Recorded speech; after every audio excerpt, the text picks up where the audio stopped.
in Florida as the Hilltoppers just won their third bowl game in a row. But now for the extra point, it's February by now, which means that it's almost March Madness season. We've got basketball coming up. But not before we cover a 51-31 Hilltopper victory in the Boca Raton Bowl. This is the Extra Point. Let's go.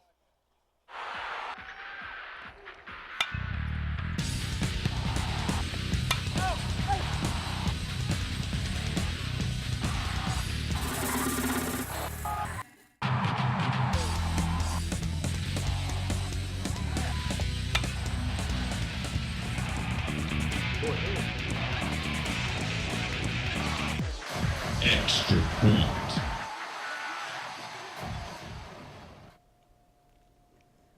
Jimmy, you don't look so good. I'm sorry, Temple. Just after that tape tease, I thought that we were going to end up becoming Will and Marcus, and that was a scary thought to me. Oh, don't worry, we're not, but we're here. We're back at the Extra Point, and it's ready to go. Drake's hit song Back to Back was playing on repeat after the WKU football team defeated La Tech to capture their second consecutive CUSA title.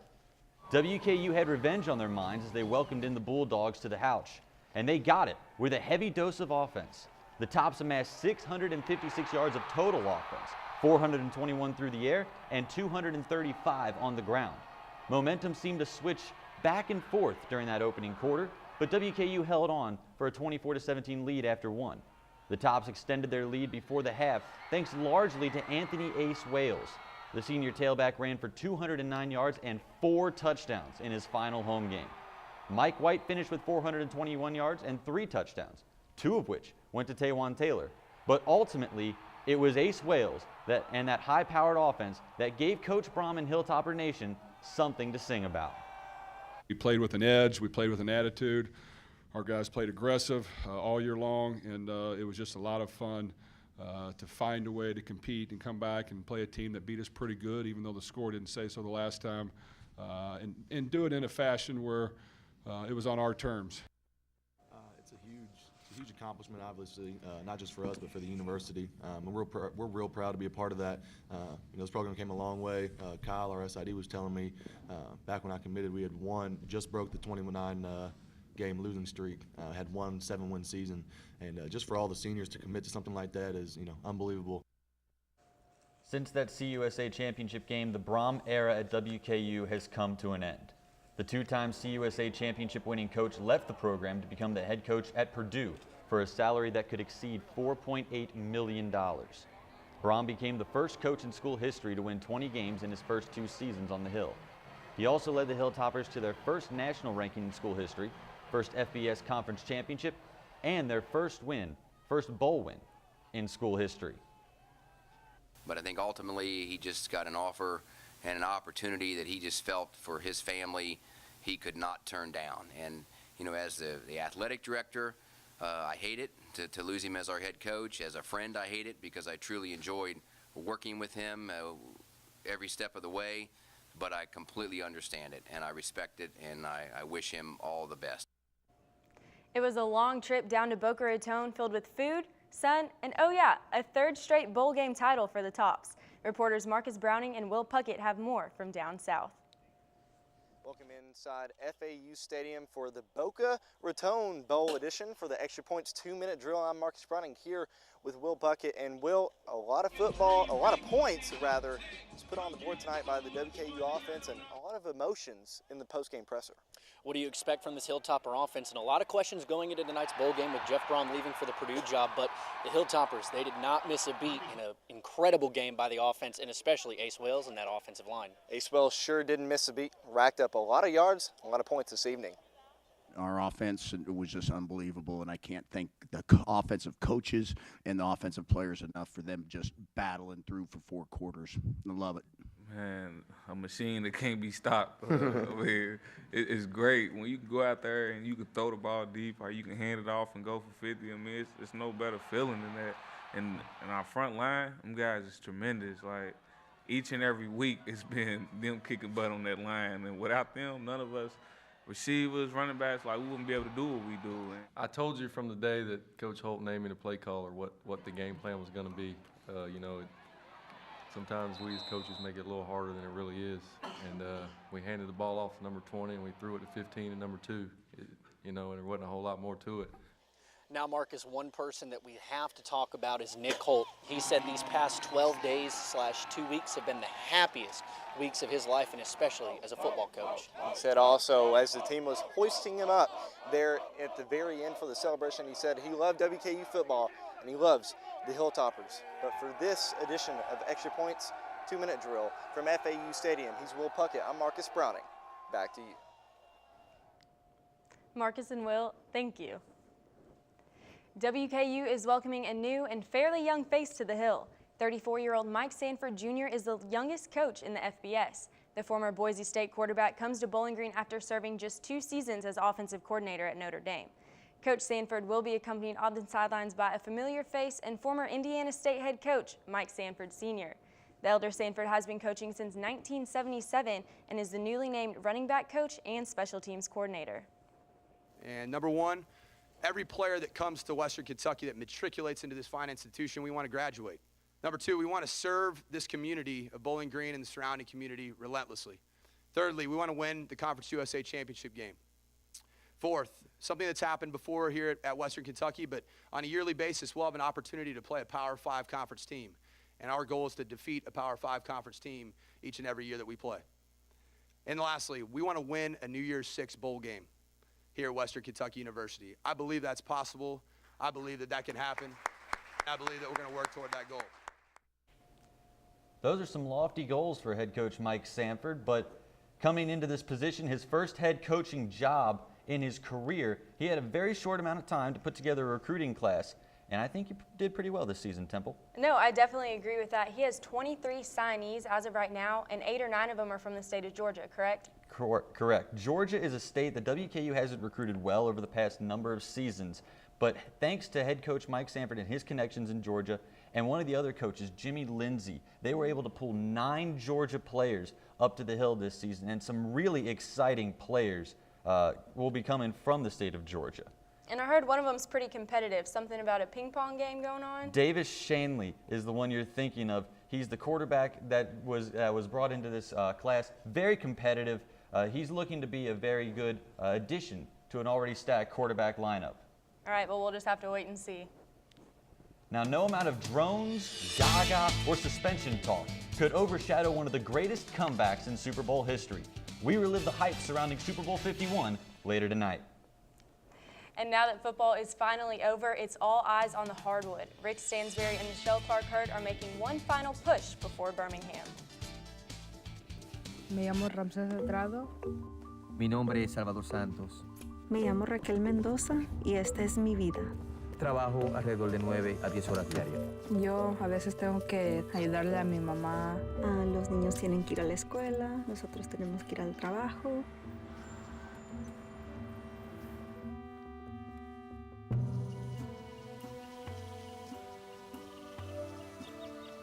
Este lugar trae mucha paz y hay mucha calma, mucha naturaleza. Yo considero que esto es buena vida, estar aquí. A mí me gusta aquí. Quiero venir muchas más veces con mi familia. El bosque es increíble, está mucho más cerca de lo que yo pensaba. Este lugar es maravilloso. Quiero regresar con mi familia más seguido. Encuentra el bosque más cercano en descubreelbosque.org. El bosque, más cerca de lo que crees.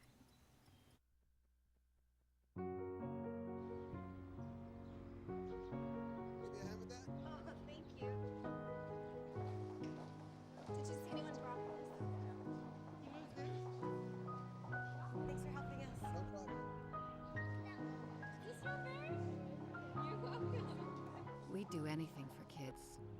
Yet 1 in 6 children in the U.S. struggle with hunger.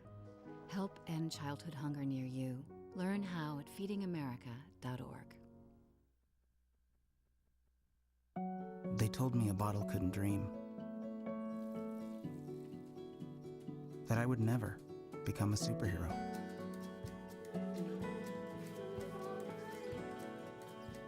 But I learned how to fly. Just to come back in a new disguise. And be the hero that I've always wanted to be.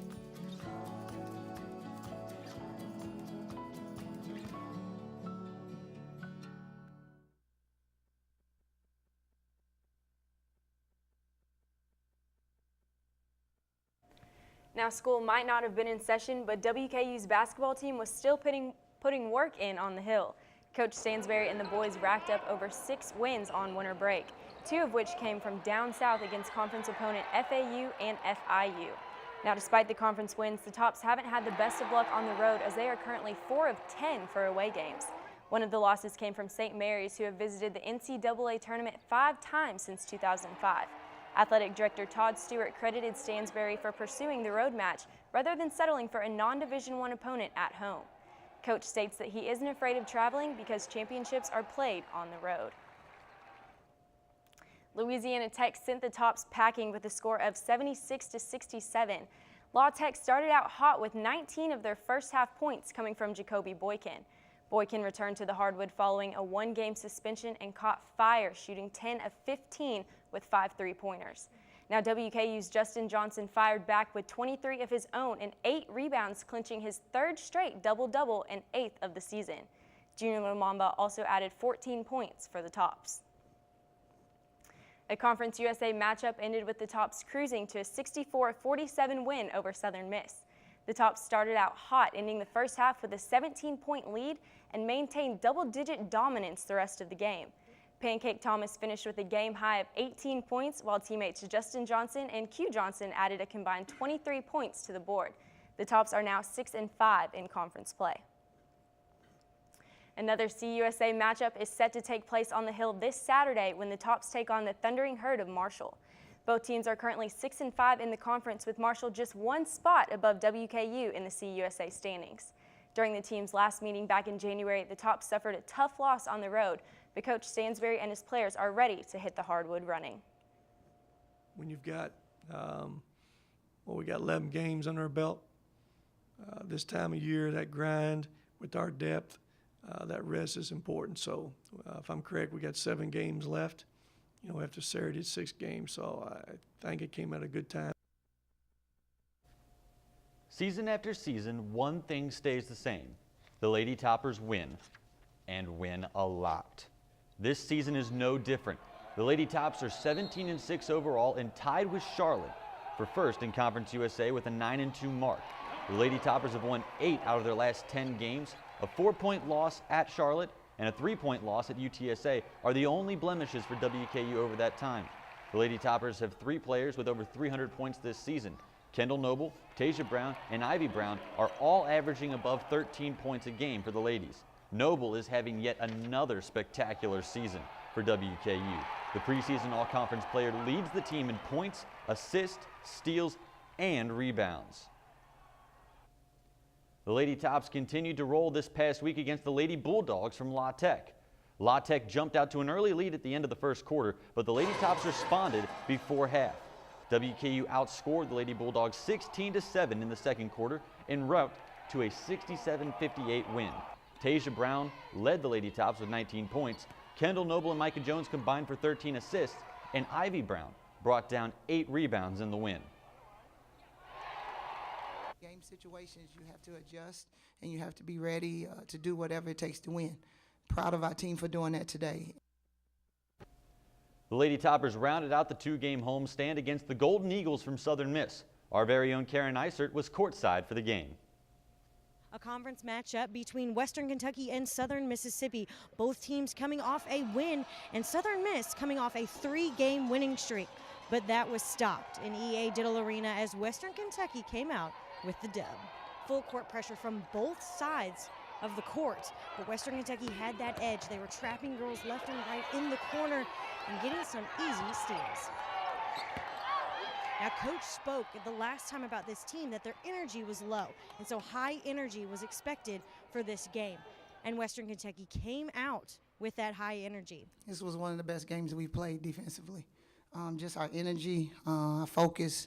We kept doing the things that we needed to, and then we didn't let up just because we wasn't making shots. And after the half, Western Kentucky came out with even more energy and getting more steals in their full court pressure.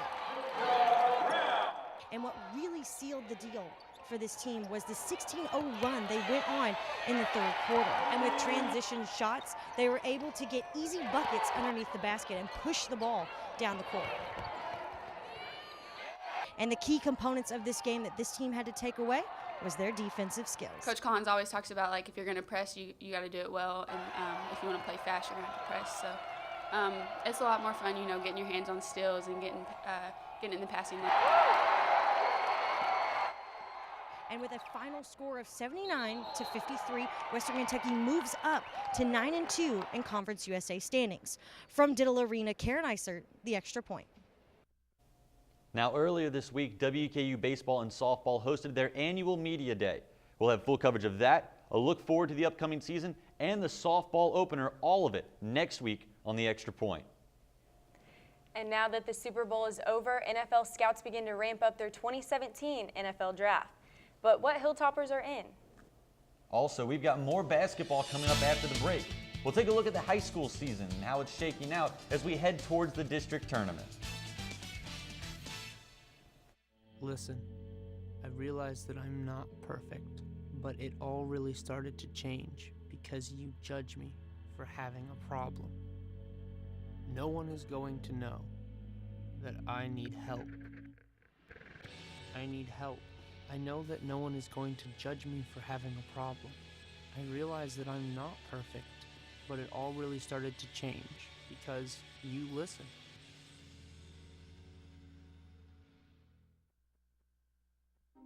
It's fine that other people like you. It's more important that you like yourself. And I'm comfortable with every part of me. Meals on Wheels coming to my door as someone who's housebound assures me that I'm not forgotten. They care that I'm okay. My name is Asha Ida Bell. America, let's do lunch. Drop off a hot meal and say hello. Volunteer by donating your lunch break at americaletsdolunch.org.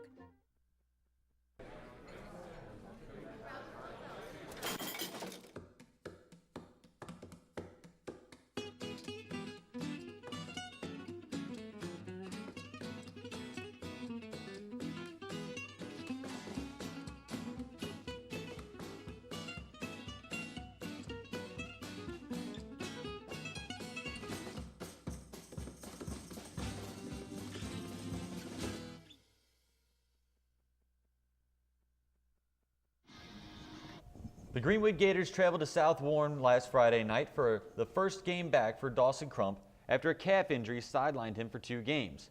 The Gators led just about the entire game, but Jackson Smith made Greenwood earn the victory. The Spartan senior finished with 22 points on the night. Crump shouldered the load for Greenwood, dropping in 16 points, and Alex Fee brought down 16 boards. And the Gators took the dub 55-50. Now, what can we say about the Bowling Green Purples and the Glasgow Scotties? Well, one of them's very good. The other isn't. Last Friday, the Scotties traveled down to Bowling Green High School, and 4 Purples finished in double figures, spearheaded by 8th grade sensation Zion Harmon, who dropped 24 points for BG. A rare sight in high school basketball, but a running clock was started shortly after halftime as the Purples ran away with this one, 94-32.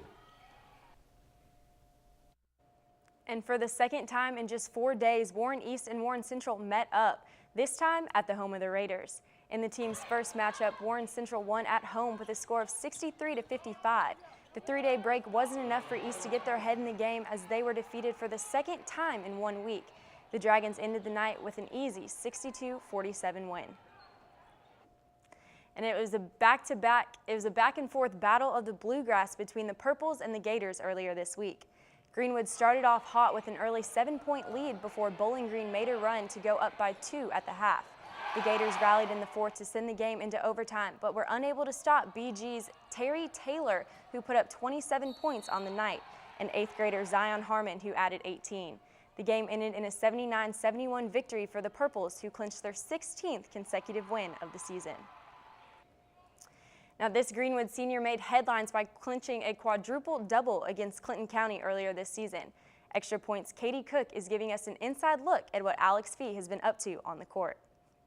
At almost 7 feet tall, Greenwood Gator Alex Fee is a vital part to making his team a winning one. Oh, he's the key to our whole defensive structure and our offensive structure. Basketball has always been a big part of Fee's life. Yeah, growing up, it was just one of the things we did as a family, and started an upward league when I was a lot smaller than I am now, so for a long, long time. However, he took a break from basketball last year, and some would say the team suffered. And I kind of took a year off just to take a break, you know, because it's a really busy sport. It takes a lot out of you. But luckily I was able to find that I had passion for the game again, and came out my senior year, and it's been as fun as it's ever been. But now Alex Fee is back and better than before, leading the team with a 17-11 record, improving from Greenwood's 13-17 record from last season. He's terrific. He really he's got over 100 blocks already this year. It changes everybody's shot underneath, and then on offense he comes down. He usually is the key to our offense. He gets the ball, distributes it, and stuff like that. So. If we don't have him, we're in real trouble. So far, Alex has no plans for playing basketball in college. For the Extra Point, I'm Katie Cook. Now, when Alex Fee isn't dominating on the court, you can also catch him as a percussionist in Greenwood's marching band. Football season is officially over, but Temple and I are going to run our own 2-minute drill when we get back. And Marcus Browning went and checked out a new sport on campus.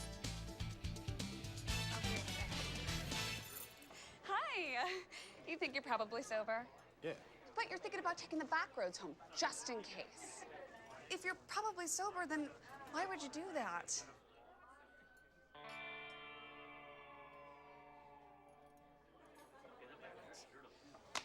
Good choice. Probably okay isn't okay. If you see a warning sign, stop and call a cab, a car, or a friend. That's a full glass of wine. I'll be chatting you later.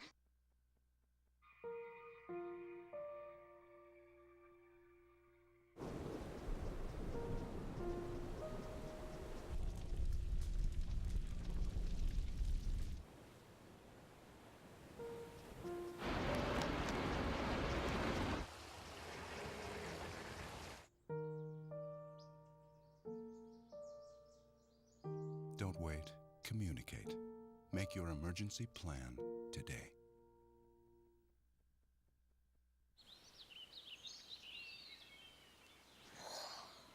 Oh, look, a redhead. Staring contest.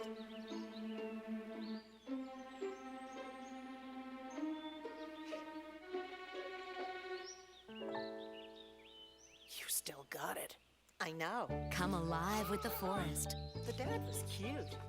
You were looking right at us. Visit discovertheforest.org to find a forest near you. Western Kentucky students are welcoming a new sport to the Hill. Well, e-sport, that is. Reporter Marcus Browning has more.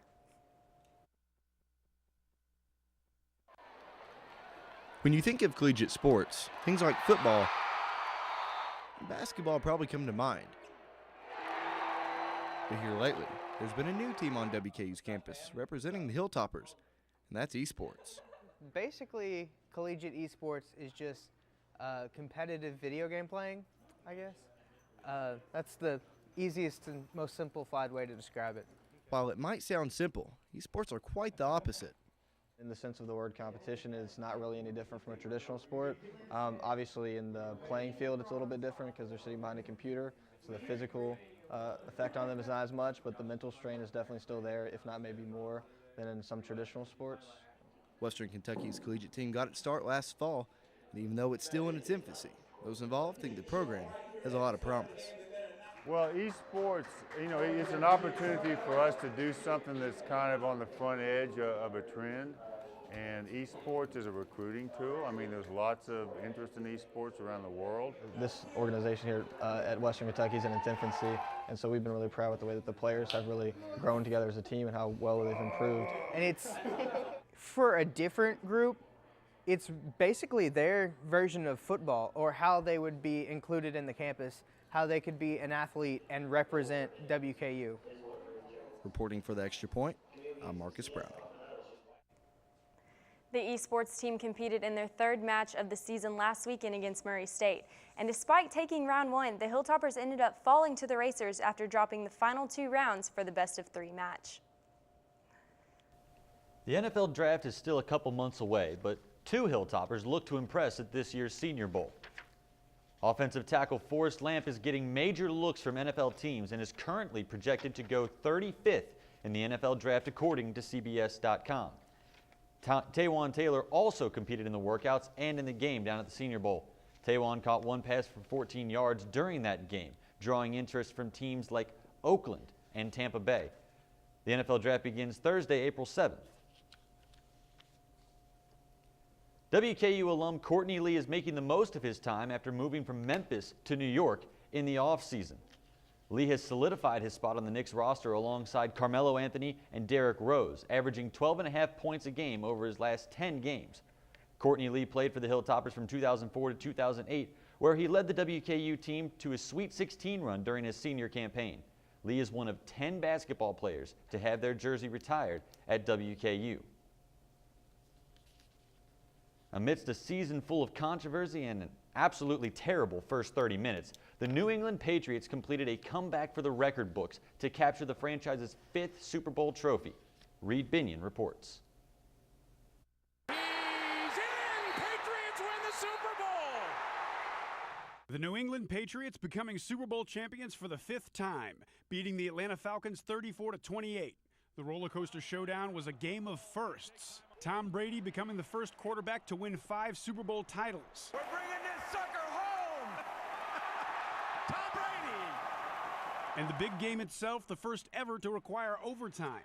The Patriots also securing the biggest comeback in Super Bowl history. Atlanta's stunning loss coming after a strong first half and leading New England 28-3 midway through the third quarter. The game's outcome leaving Patriots fans ecstatic. That was the craziest thing I've ever seen. This is the best thing I've ever seen. And Falcons fans dejected. Hey, Atlanta. It's not a good night.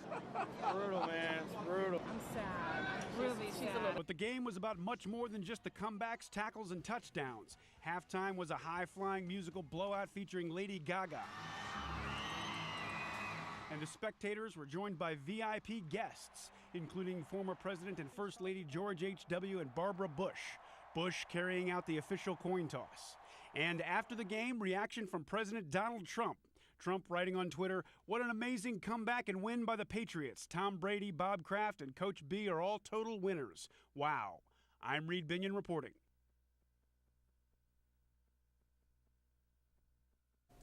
Now it's that time of the show where the producers give us 2 minutes to talk about just about whatever we want, Temple. And there are a couple big basketball games coming up this weekend. One here at EA Diddle Arena, the men's taking on Marshall, and then the ladies going to Huntington, West Virginia to play Marshall on their turf. First off, let's go ahead and start with the men's because they're going to be here. What do you think is going to happen in this game this weekend? You know, in the first matchup of the season, WKU lost to Marshall, but it was a road game, and they're 4 for 10 on the road. But at home, the Tops are 8-1. So I really think WKU can get this win. I also think WKU will win because when you look back at the stats from that last game in Huntington, West Virginia, the Thundering Herd put together a monstrous performance from behind the arc, something they have never done in their school's history. I don't think they can replicate that against the Tops. I think the Tops win it. And now moving to the Lady Toppers team, they're going to Huntington, West Virginia. They're going on the road. How do you think they're going to fare? Now, the Lady Tops play well whether they're at home or away, so I also think we're going to get another win for the Hill. I have to agree with you again. The Lady Tops currently sitting tied for first in Conference USA with Charlotte. I think they'll be able to beat Marshall pretty handily on the road this weekend. Now, speaking of basketball, I have a little bit of a pop quiz for you. Shoot. We have a 5-star recruit coming into Bowling Green, 6'11", 220 pounds, said to have soft hands, long arms, and springs in his leg. You know who I'm talking about? It's got to be Mitchell Robinson. Well, he's right. It is Mitchell Robinson. But that's all the time we have for tonight. Reporting for the Extra Point. As always, it's up. And it's good.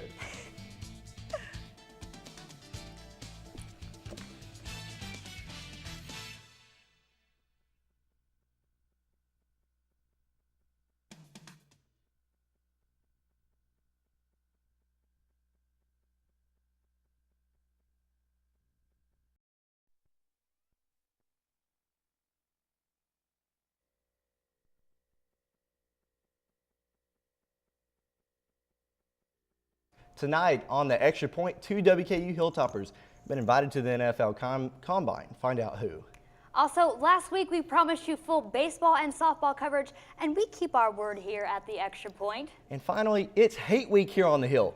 what Rick Stansberry and Michelle Carr-Curd had to say before their teams take on Middle.